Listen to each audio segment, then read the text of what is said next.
조가제TV 시청자 여러분 안녕하십니까? 저는 조가제닷컴의 조사편입니다. 2025년 4월 4일 오후 7시입니다. 윤석열 전 대통령에 대한 오늘 파면 결정으로 이제 정치권은 조기 대선 국면으로 접어들었습니다. 우리나라 헌법은 대통령 궐 위로부터 60일 이내에 새로운 대통령을 선출할 것을 규정하고 있습니다. 오늘로부터 60일째 되는 날이 6월 3일인데 이 6월 3일 화요일이 유력한 대선 날짜로 지금 전망되고 있습니다. 자, 공직선거법에 따르면 한덕수 권한대행은 오늘로부터 10일 이내에 정확한 대선 날짜를 정해서 공고해야 됩니다.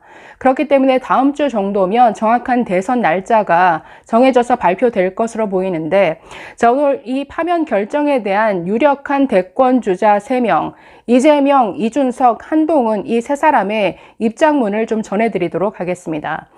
자, 그에 앞서서 오늘 파면 결정에 대한 저의 소회를 간단하게 말씀드리면, 자, 20분 정도 헌법재판소의 그 결정문을 내내 들으면서 처음부터 끝까지 참 귀가 편하다, 정말 이해하기 쉽다라는 생각을 했습니다. 그만큼 너무나 명확했고 군더더기 없이 깔끔했죠. 이 대통령의 헌법 위반 사실이 너무나 명확하다라는 것을 말해주는 거겠죠. 이렇게 명확하고 심플한데 헌법재판소가 최종 변론 이후 38일이나 이게 끌 문제였는가라는 허탈한 생각마저 들었습니다. 자, 오늘 윤석열의 계엄은 민주공화정의 안정성에 심각한 위해를 끼쳤다라고 판단을 했죠. 법치국가 그리고 민주국가 원리의 기본 원칙을 완전히 위반한 것이고 그 자체로 헌법 질서를 침해한 것이다. 민주공화정의 적이다라고 선포한 것이나 다름없습니다.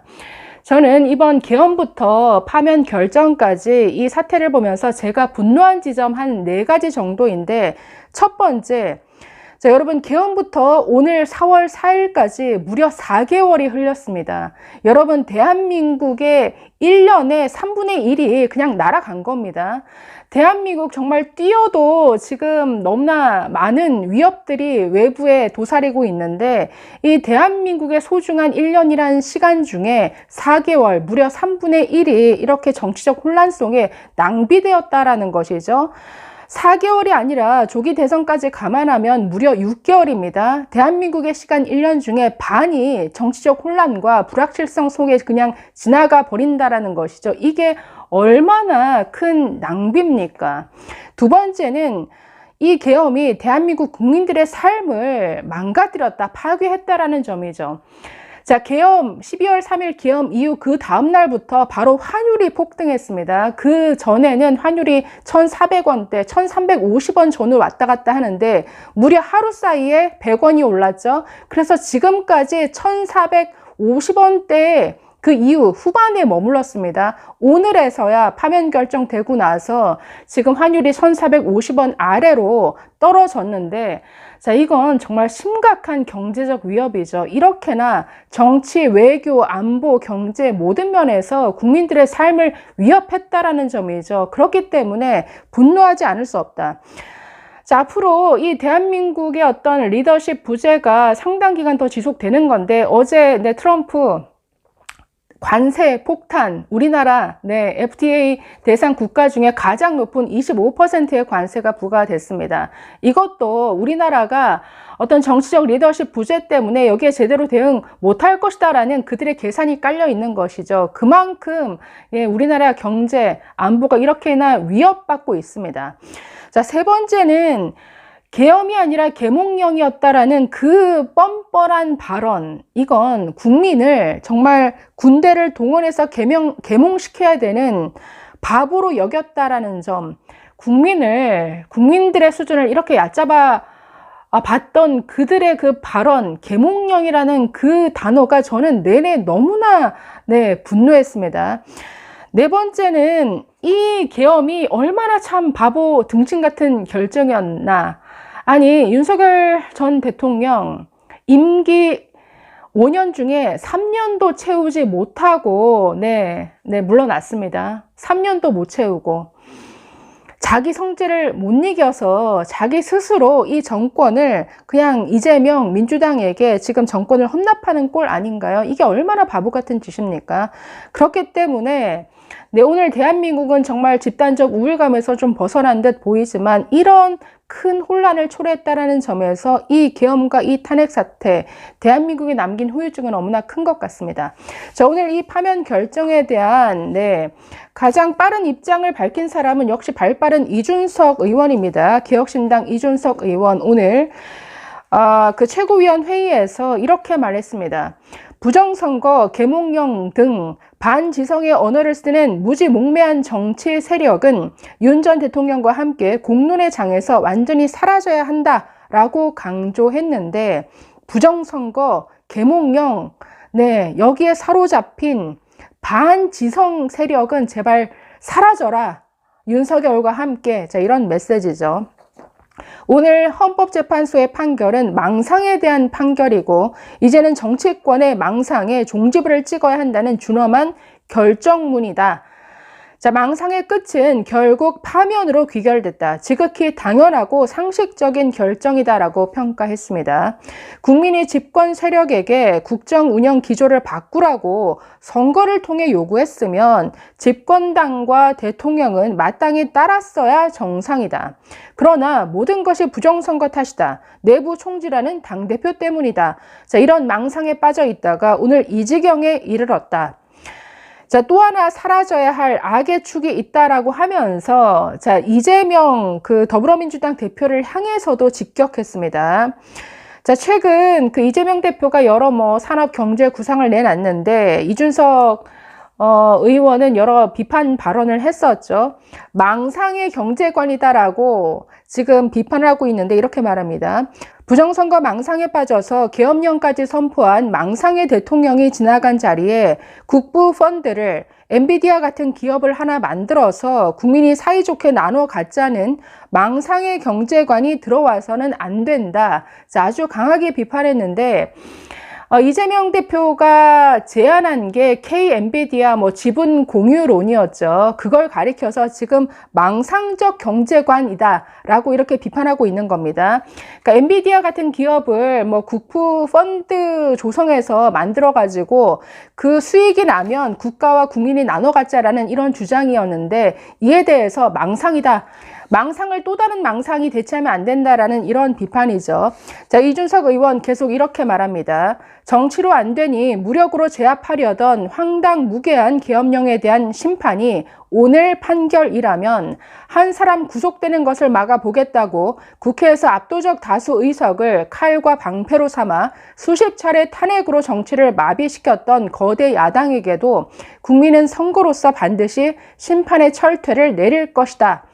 자, 지금 오늘 윤석열 대통령의 계엄뿐 아니라 어떤 하나의 빌미를 줬던 이 민주당도 지금 비판하고 있습니다.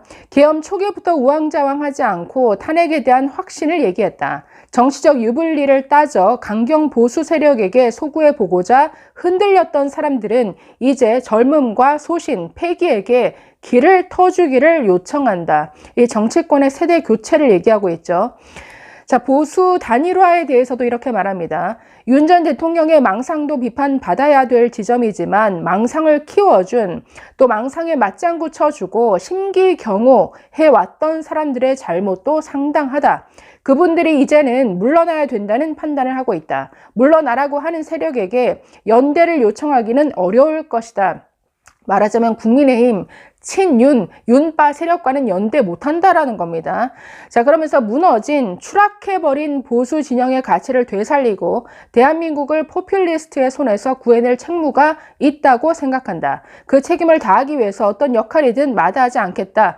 줏대 없는 사람들, 또 다른 우파 포퓰리스트 같은 사람들이 대한민국을 구할 수는 없다라고 말했습니다. 자, 오늘 이렇게 가장 빨리 지금 어떤 입장문을 냈고, 자, 한동훈 전 대표는 페이스북에 짤막한 글을 올렸습니다. 아무래도 이 여당의 일이고 지금 침울에 빠져 있는 국민의힘 당원들을 생각해서 오늘은 간단한 메시지로 대체한 것 같은데, 자, 페이스북에 이런 글을 올렸습니다.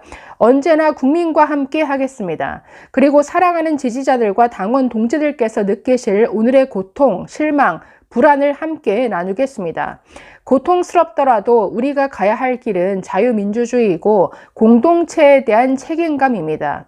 끝이 아닙니다. 함께 고통을 나누고 함께 극복합시다. 서로를 비난하지 말고 모두 함께 갑시다. 우리 함께 대한민국을 지키고 더 좋은 대한민국 만듭시다. 우리 할 수 있습니다. 짤막한 메시지인데 아무래도 주말 중에 좀 더 진전된 이런 입장이 나오지 않겠습니까? 지금은 아무래도 국민의힘 당원들을 생각해서 이런 좀 차분한 메시지로 대체한 것 같은데 추가적인 입장이 나오면 또 전해드리도록 하겠습니다. 자, 이재명 민주당 대표도 오늘 기자 간담회를 갖고 위대한 국민들이 위대한 민주공화국 대한민국을 되찾아 주셨다라는 이런 입장을 밝혔습니다. 헌법을 파괴하며 국민이 맡긴 권력과 총칼로 국민과 민주주의를 위협한 윤석열 전 대통령에 대한 파면이 선고됐다. 계엄군의 총칼에 쓰러져간 제주 4.3, 광주 5.18 영령들이 총칼과 탱크 앞에 맞선 국민들이 부당한 명령을 거부한 장병의 용기가 오늘 이 위대한 빛의 혁명을 이끌었다.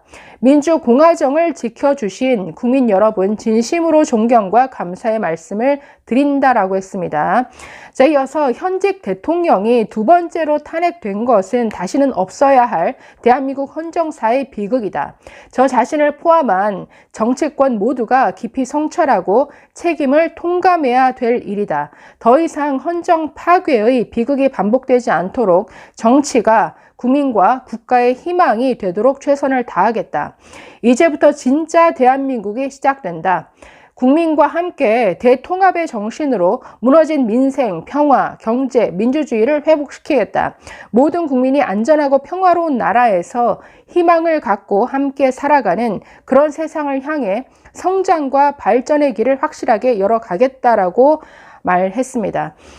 국민께 그 공을 돌리면서 이건 참 비극이다. 그리고 정치권 모두가 깊이 성찰해야 된다. 이런 메시지를 내고 있네요. 그러면서 함께 성장과 발전의 길을 향해 가자. 이런 메시지인데 앞으로 펼쳐질 조기 대선 국면에서는 좀 대한민국 미래를 놓고 건설적인 논쟁들이 활발히 벌어지기를 좀 기대해 봅니다.